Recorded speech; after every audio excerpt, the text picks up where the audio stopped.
Welcome to the Smart Dad Podcast, where we help you lead well at home, in business, and in life.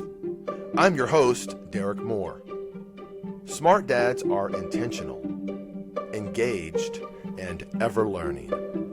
Whether you're a seasoned dad who's been through it all, a new dad still figuring it out, a supported dad with a great woman at your side, or a solo dad carrying the load alone, this podcast is for you. No matter your background, your challenges, or your goals, fatherhood is a journey of growth, and we're here to do it together.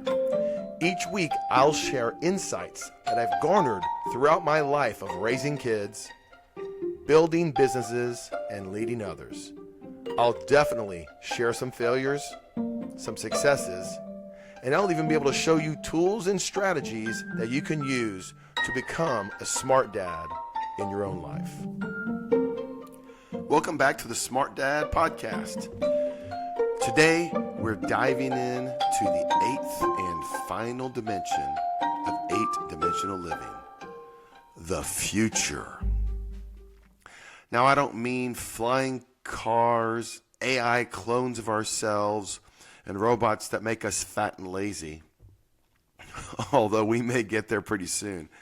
I'm talking about your future, the one that you wake up into every morning.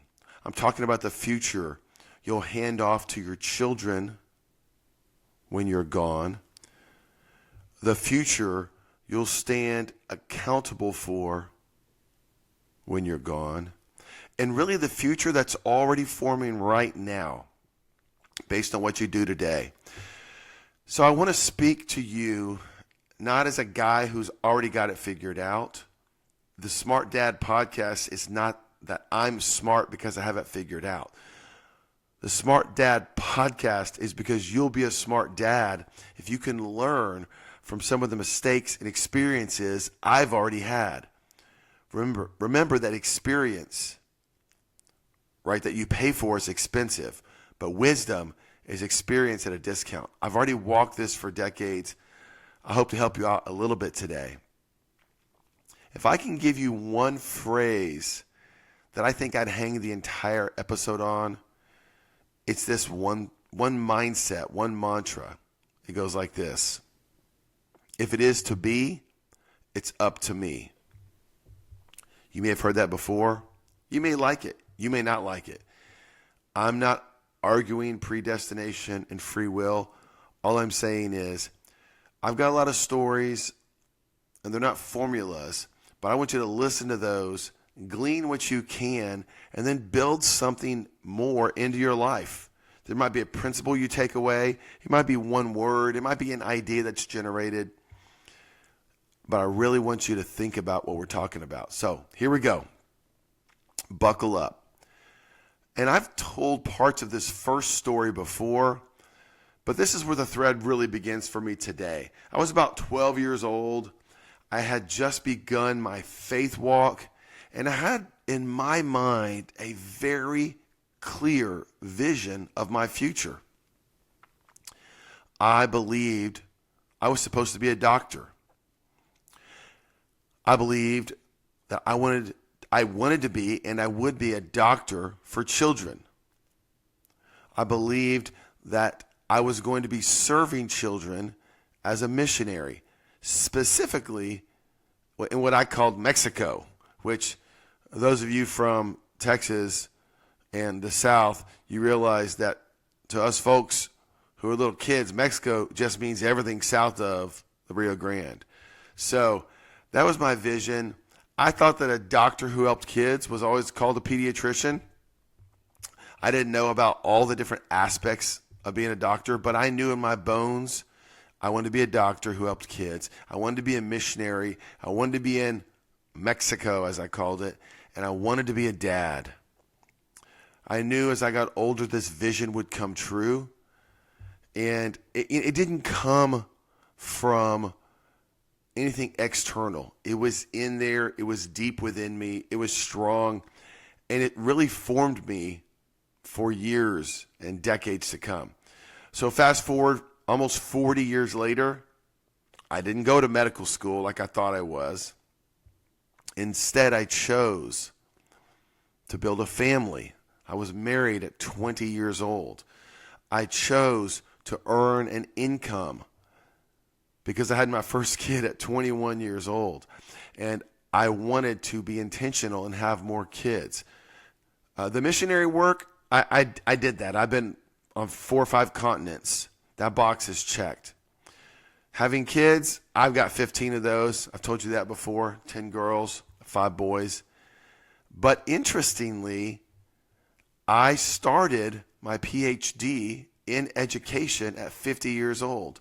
So here I am, 4 decades later, about to become a doctor, a PhD doctor, not a medical school doctor. And I'm ready to use my life's work to help kids where I am locally, in our state, in our country, and even around the world. It's weird, the calling I had when I was 12, it wasn't wrong. It was limited by my 12-year-old vocabulary, right? Mexico was everything south of Texas. A pediatrician was a kid doctor.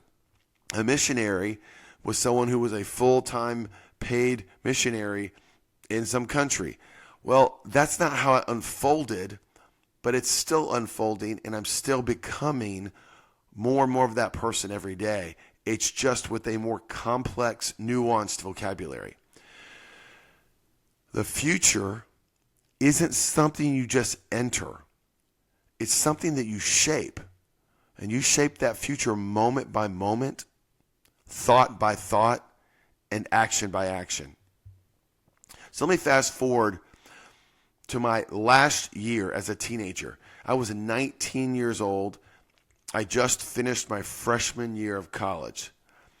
And I worked a summer job that most people wouldn't wish on their worst enemy.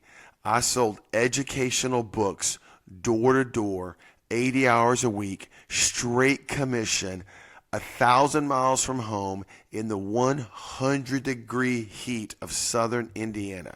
I was by myself. Back then, folks, no cell phones. Long distance was too expensive. And we worked our tails off. I worked 6 13-and-a-half-hour days every week. Other students might be lifeguarding, taking a blow-off summer school class so they could have more free time to party in the school year. I was grinding, not because I was better than anybody else. It was because I had a plan. I had already proposed to my girlfriend. April of my freshman year of college. We were getting married 12 months later at the end of the summer. I had already earned over 90 hours of college credit, and I was literally living my school year life and summer life down to 5-minute scheduled intervals. I wasn't stressed out. I wasn't showing off. I wasn't trying to get by, though. I was trying to build a future. That first summer, I made $10,000 in net profit in about 10 and a half weeks. Now, that was 1993. In 1993, the average household income was $31,000, and I made $1,000 a week, essentially, of net profit for 10 weeks. Adjusted for today, that's like $100,000. It's crazy. But as I was told by my mentors and by my leaders, my coaches, my managers, the real win here is not going to be the money, Derek. It's the momentum you build for life. That job taught me how to lead myself when no one was watching. Football taught me when you get knocked down, you get back up. Selling books door to door taught me when you feel like quitting, go to the next door. I don't know if you know what salespeople do, but they pick the phone up and they make that next call. That's what I did. I just went from door to door to door. And that habit that I began way back then, I forged it and I still use it today. So that was after my freshman year. The next 2 years didn't slow down. I never took summer school in college because I was working. I also didn't have any debt because I earned a scholarship and I worked my tail off. In fact, I received about a $500 or $600 check back every semester from my scholarship. After room, board, books, tuition, it was the greatest deal ever. I finished my bachelor's in biomedical science in 3 years. Again, I wasn't showing off. I was ready to go. My last semester of college, I think I took 18 hours, 19, 17, something like that. But I took 6 senior level science courses all at once: anatomy, microbiology, pharmacology, pathology, cellular biology, and biochemistry 2. I didn't even walk at my own graduation because I was so busy. I was already married. We were 8 months pregnant. After I finished my college, I had a baby a month later, 21 years old. Now, most people graduate and start to figure their life out. I had started mine with my new wife and my new daughter before my degree was even printed. It was crazy. I was sprinting and I was loving it. Interestingly, I was a little lost for direction, but I was going in a hurry. So I grabbed a job because I finished college in May, and I grabbed a job selling shoes at a local mall department store. And like my mom taught me, and my dad and mom both modeled for me, do it the best you can. If you're a garbage man, a teacher, a doctor, we don't care. You give it your best. That's how I was raised, and that's what I believed in. That's what I saw. So one day, I sold a lady who was driving through town 3 pairs of shoes. She only wanted 1 pair of shoes, but she picked up an extra one in taupe and I think an extra one in black. And she liked how I treated her. She liked how we connected. And she said, if you will drive to the city I'm going to, I will give you a job interview, and I can almost guarantee you'll get this job. What is it, I asked. She said, you'll be selling cell phones in a newly deregulated industry. So Bill Clinton had signed the Telecommunications Deregulation Act in January of 1995. On Valentine's Day of 1996, I started my new life. I packed up my wife, my newborn daughter. In fact, we were pregnant already with my second kid, and we moved. And within a year, actually within a quarter, I was the top producer. I was the top salesman. And then not long after that, maybe a year and a half later, I bought a franchise from the phone company. Built that up. Age 23 or 24, I was making 6 figures and running my own business. Not because I got lucky, but because I had been building toward it since I was 12 years old. Ironically, I remember taking a personality assessment, I don't know, around 22 years old, 21 years old. I finished college, and it said that I had the traits of a CEO of a mid-sized to large non-engineering firm. Now, that was very specific. So I said to my mom, Mom, look at this. It says I'm supposed to be a CEO. Now, I had a biomedical science degree, and I was selling ladies' shoes. But she laughed at my naivete, my optimism, and she said in a very matter-of-fact, down-to-earth, but not condescending way, Derek, they don't just give those jobs away. I heard what she said. I said, yeah, I guess you're right. So I built one. That's what I built, the cell phone company. Now, if you've heard about that business, I mentioned it earlier, it was also the business I lost more than $250,000 of what I was worth. But this lesson is about what I built. Today, we're talking about what we built into our future. It doesn't mean it turns out perfectly. I lost everything I had plus $250,000 before 25. 3 kids, broke. Here's the takeaway. I had a vision as a boy. I developed that into focus as a student. I had a 100 average in Spanish for 4 years. I had A pluses in math and science. I studied what I needed to become a missionary pediatrician to Mexico. I disciplined myself. Nobody could make me work hard, and nobody could stop me.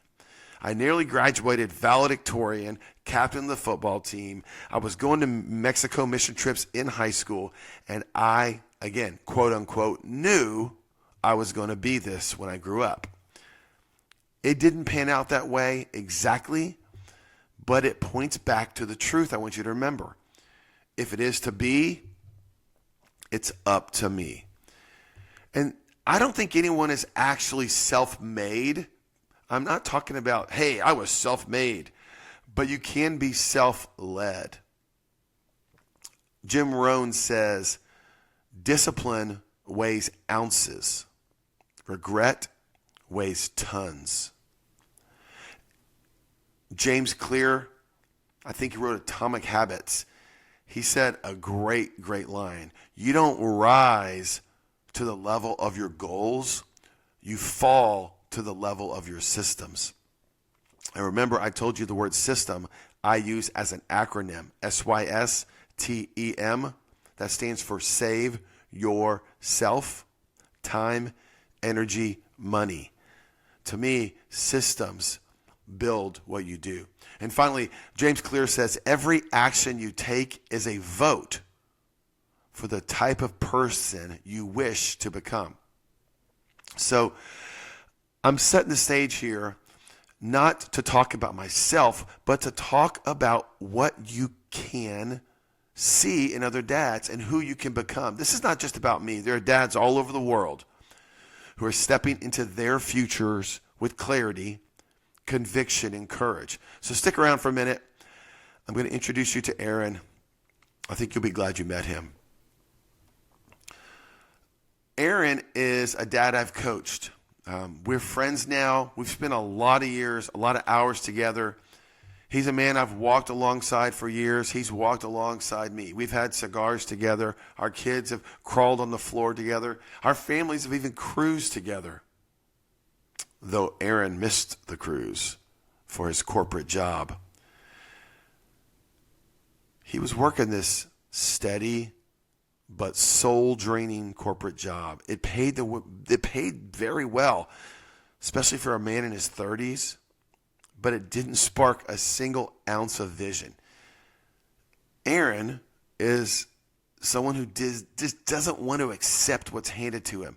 So he spent some time, he spent some energy and some money learning how to invest wisely into single-family rentals. In fact, he spent time methodically researching, following a really great system, and ended up with 10 rental homes. Check that box. He had done a great job of stretching himself and learning and adding to his portfolio. They helped his balance sheet. They helped his cash flows. But Aaron had that itch. I don't know if you've ever had that itch. It's the fire in your belly. It's when you know you were meant to do something more. So about that time, he'd been looking hard into a franchise and buying into it. I think it was it's polyaspartic flooring coatings. And it'd be a territory-based deal right here where we lived. And he said, I think I'm ready to walk away from this boring job that pays me great. But to his credit, he did not just leap. He asked for some counsel. We put together a mastermind group I had assembled. I had successful entrepreneurs whom I trusted. Aaron had gotten to know, and Aaron trusted. And we got to work. We met week after week. We broke it down. We sliced it. We diced it. We ran the numbers, and we told him not what he wanted to hear, but what he needed to hear. You know what we saw? This deal was not great. It was okay, but it wasn't set up for him to win. It was too expensive. It was too narrow in its focus and had too much risk for too little upside. So Aaron thought, Aaron prayed, Aaron reviewed everything we said, and he walked away from that opportunity. He stayed in the corporate job that he could barely tolerate. And since he had a new kid, he focused on being a great dad, focused on being a husband. His wife gave birth to their daughter. He took every minute of paternity leave he could. I love that about him. He said, I want more babies. I don't want to miss one. He worked hard. He played hard. He loved his wife and kids at that moment. But he was waiting and kept his eyes open. And then something happened. And guys, I think we mistake, we underestimate, or as W said, maybe we misunderestimate the power of focus, the power of a vision. And he was sharp and ready to respond. And guess what? He got a call one day. Same company, same industry, but this time, a totally different city, a totally different state, a different deal, and really quite a different opportunity. He was offered the chance to become a 75% owner in a new location, in a partnership with two seasoned experts who had proven the model at high levels, and they wanted to help him build their refined model. What's the catch? It was in a state he'd never even visited. He didn't know the streets. He didn't know the people. He didn't know the weather, the populations, anything. But he knew two things. He trusted the people inviting him in, and he trusted the man he was becoming. So what did he do? Dropped off his baby at his grandparents' house, grabbed his wife, and took an exploratory trip. And these are pretty steady people. They made a decision within weeks. They packed their bags, found a house, and moved what became his pregnant wife. Yeah, so his wife was now pregnant with his second kid, moving to another state. Now, they were close to her family, 5, 6, 7, 8 hours away, far from his family. But he was stepping into the unknown and betting on his future self. I got to tell you, Aaron and I talk regularly. He is thriving. He's delivering excellence in a community that didn't even know his name a few years ago. He's not just building a service business or a product business. He's building margin into his bottom line, margin into his family, margin for any growth opportunities, margin for more babies, margin for more opportunities. He's scaling. He's being smart. He's investing wisely. He's buying equipment. He's adding crews. And all the while, he's staying grounded in his faith, connected to his family, keeping himself physically healthy, and being true to his mission. So this is what it looks like to say no to the wrong thing and yes to the right thing, and to build your future on purpose.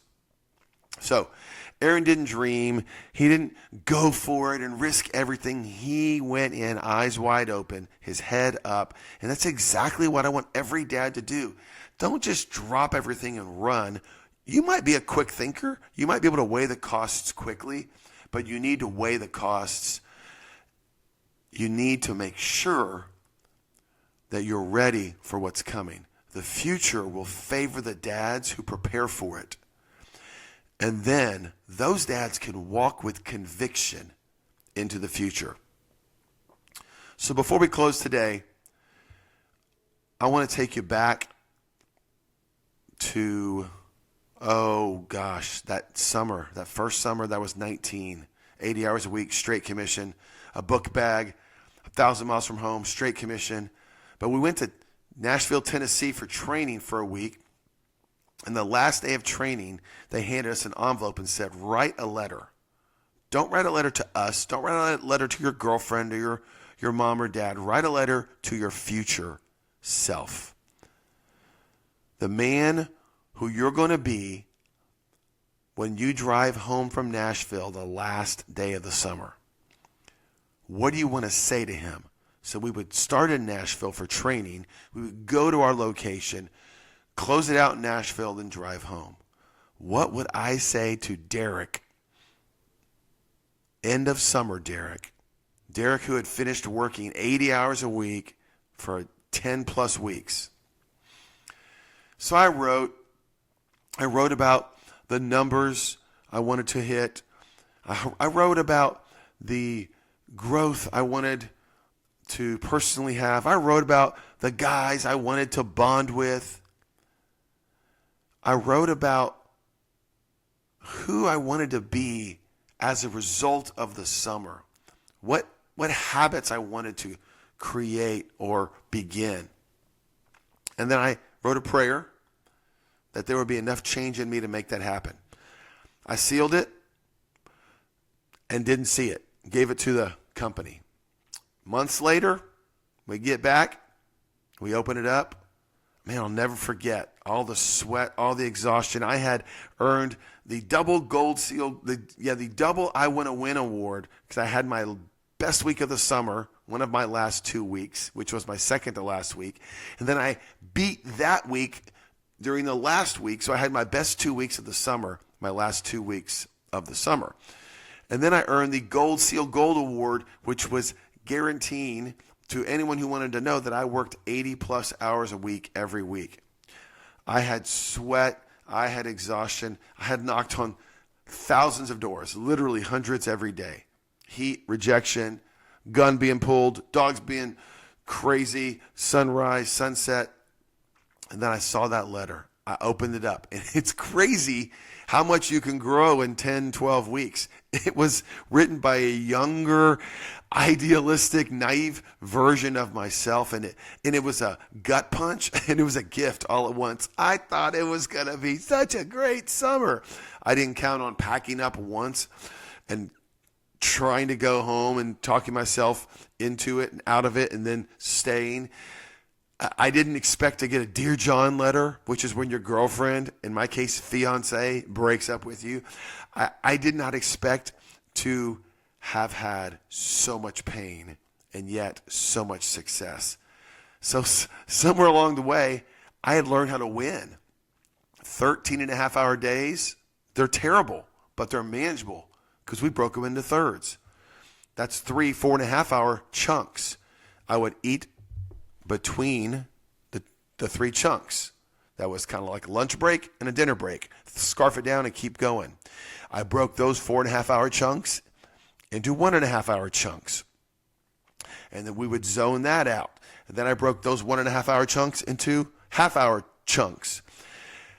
And then I got my sweet spot. Those half-hour, 30-minute sessions and focuses, I broke down into 3 10-minute wins. I realized I could do anything for 10 minutes. I could do one 10-minute block in the neighborhood. It was 5 houses, 10 houses, whatever. If I could do that, that's a win. Then I could do another block. My day essentially became stringing together 81 consecutive 10-minute sprints. And I was chasing the numbers, not the results. I was chasing the discipline, the habits, because I knew if I did this hour by hour, day by day, week by week, I would win. Sure enough, I didn't just build stamina. I had stamina. I built structure. I didn't just build some money. It did make me some money, but I built an identity. I didn't just become a book seller. I became a man who served people. Even now, I can say the man I am today has a lot of gratitude for the man I was over 30 years ago. Not because that young guy was perfect, but because he didn't quit. You can't quit, men. You can't. So here's what I want you to do. If you have the gumption, if you have the strength, I don't want you to wait till tomorrow or next week. Today, tonight, before the noise of your life comes back in, pull over to the side of the road, whatever you need to do. Write a letter to your future self. Write it today. Get a real pen or a real pencil. Use mascara. Use lipstick. I don't care what you got. Get paper. Give yourself 15 minutes. Make it sacred. Make it focused and focus on something. So here's some questions to prompt you. What do I want to thank my future self for today? And what do I want my future self to thank me for today? Is it for the habits you started today? Is it for the decisions you made today? Is it for the leadership you showed in a tough spot today?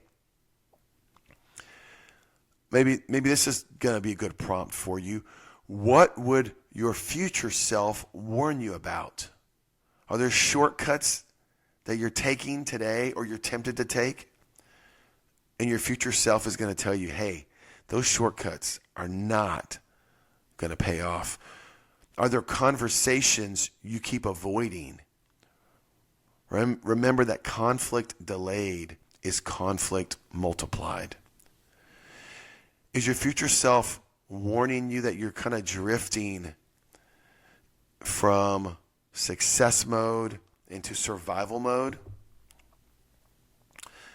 Maybe you can be motivated by this.